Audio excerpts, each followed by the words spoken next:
2Samuel11.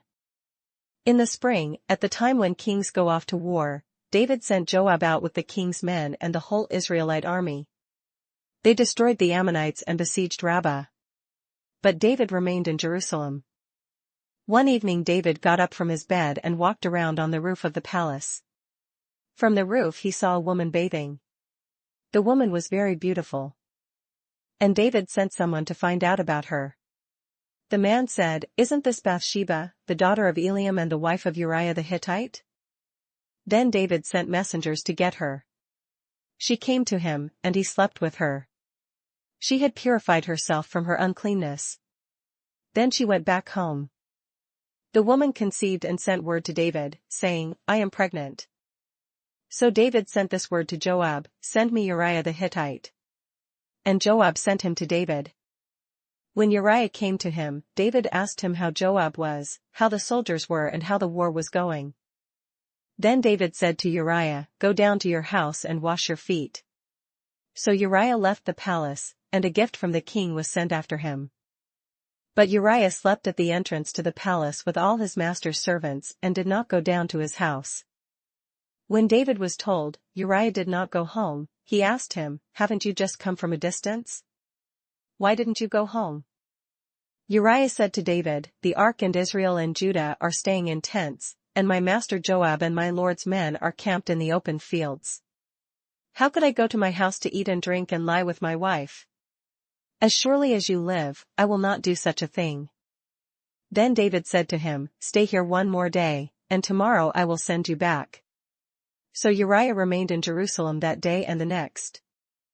At David's invitation, he ate and drank with him, and David made him drunk. But in the evening Uriah went out to sleep on his mat among his master's servants, he did not go home. In the morning David wrote a letter to Joab and sent it with Uriah. In it he wrote, "Put Uriah in the front line where the fighting is fiercest. Then withdraw from him so that he will be struck down and die." So while Joab had the city under siege, he put Uriah at a place where he knew the strongest defenders were.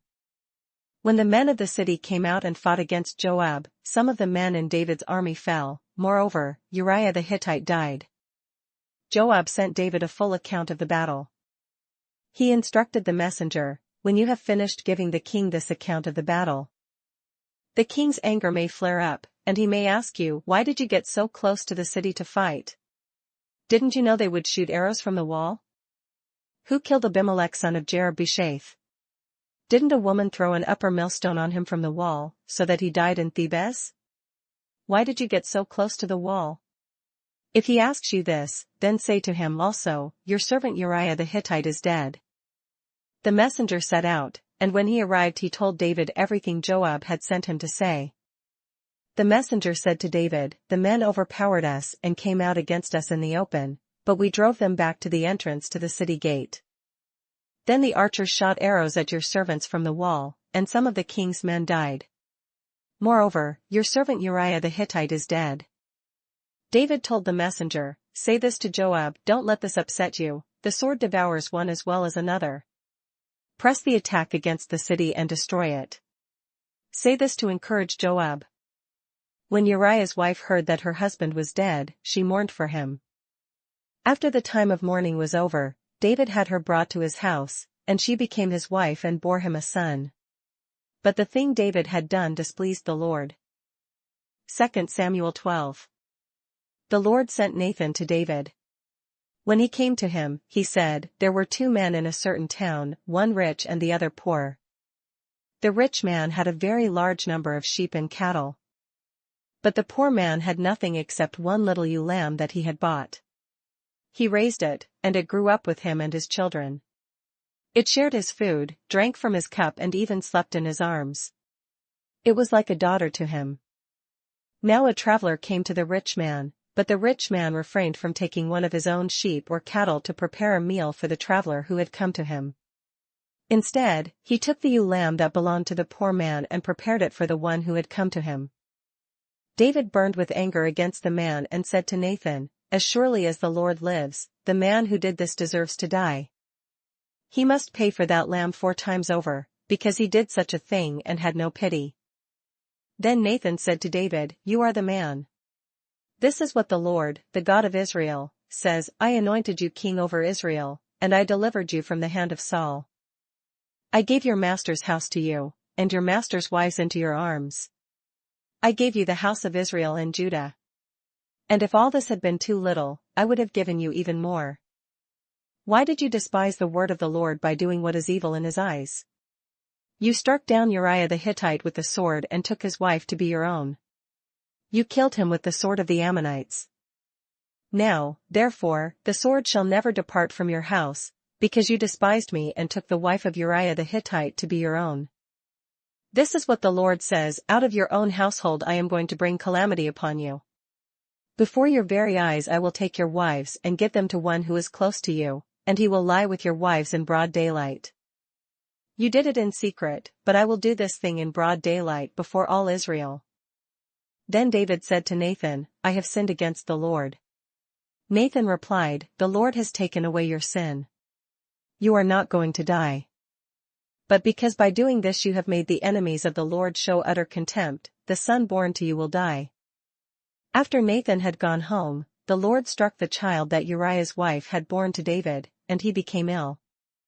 David pleaded with God for the child. He fasted and went into his house and spent the nights lying on the ground.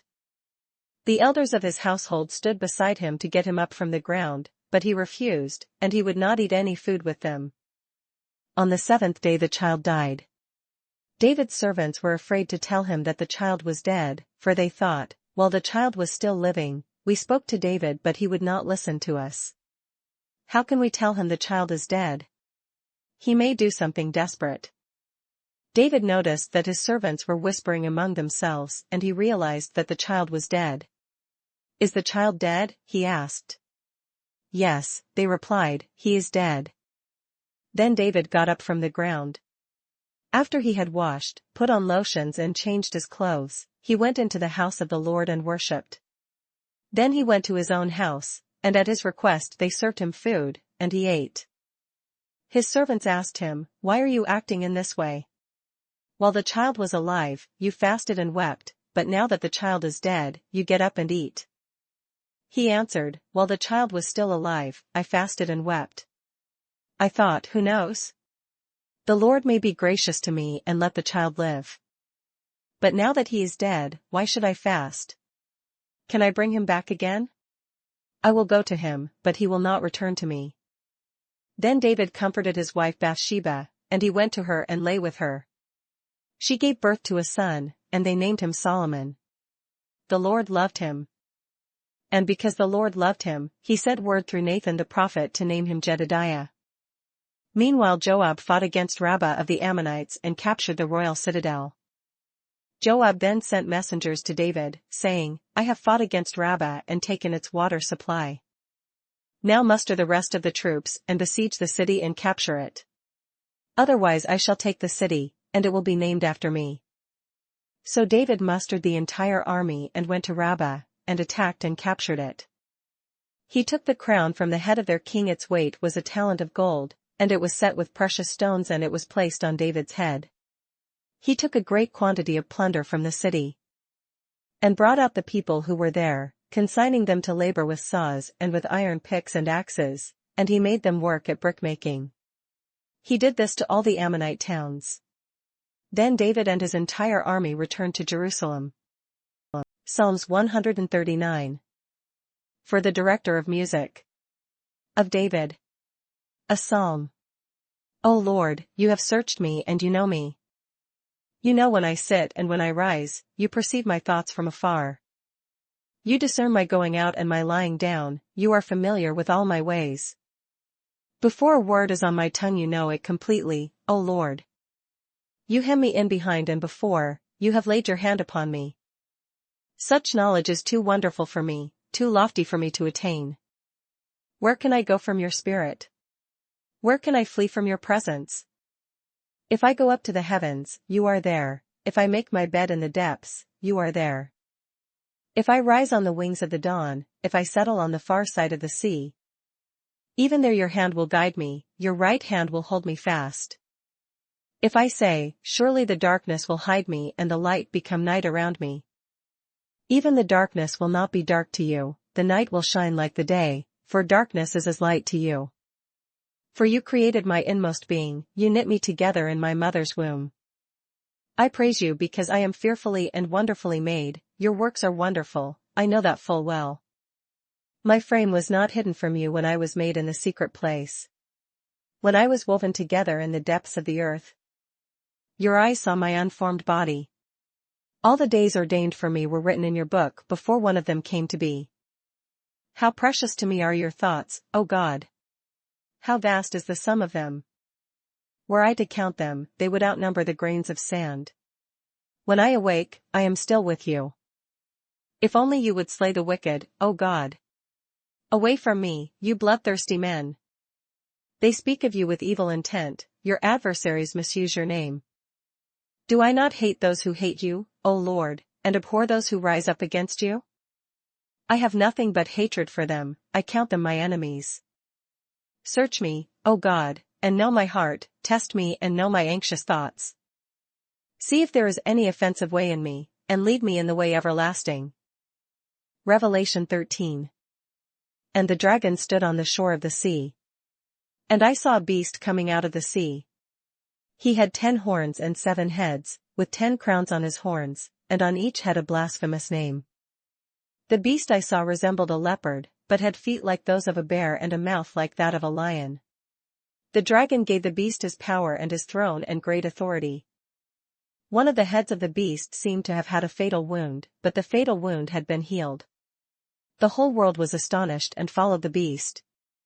Men worshipped the dragon because he had given authority to the beast, and they also worshipped the beast and asked, Who is like the beast? Who can make war against him? The beast was given a mouth to utter proud words and blasphemies and to exercise his authority for 42 months. He opened his mouth to blaspheme God, and to slander his name and his dwelling place and those who live in heaven. He was given power to make war against the saints and to conquer them. And he was given authority over every tribe, people, language and nation.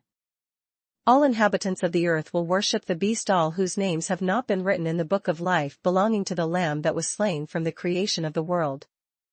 He who has an ear, let him hear. If anyone is to go into captivity he will go. If anyone is to be killed with the sword he will be killed.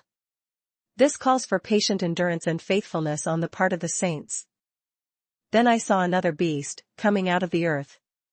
He had 2 horns like a lamb, but he spoke like a dragon. He exercised all the authority of the first beast on his behalf, and made the earth and its inhabitants worship the first beast, whose fatal wound had been healed. And he performed great and miraculous signs, even causing fire to come down from heaven to earth in full view of men. Because of the signs he was given power to do on behalf of the first beast, he deceived the inhabitants of the earth. He ordered them to set up an image in honor of the beast who was wounded by the sword and yet lived. He was given power to give breath to the image of the first beast, so that it could speak and cause all who refused to worship the image to be killed. He also forced everyone, small and great, rich and poor, free and slave, to receive a mark on his right hand or on his forehead. So that no one could buy or sell unless he had the mark, which is the name of the beast or the number of his name.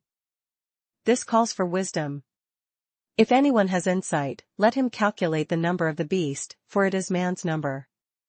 His number is 666.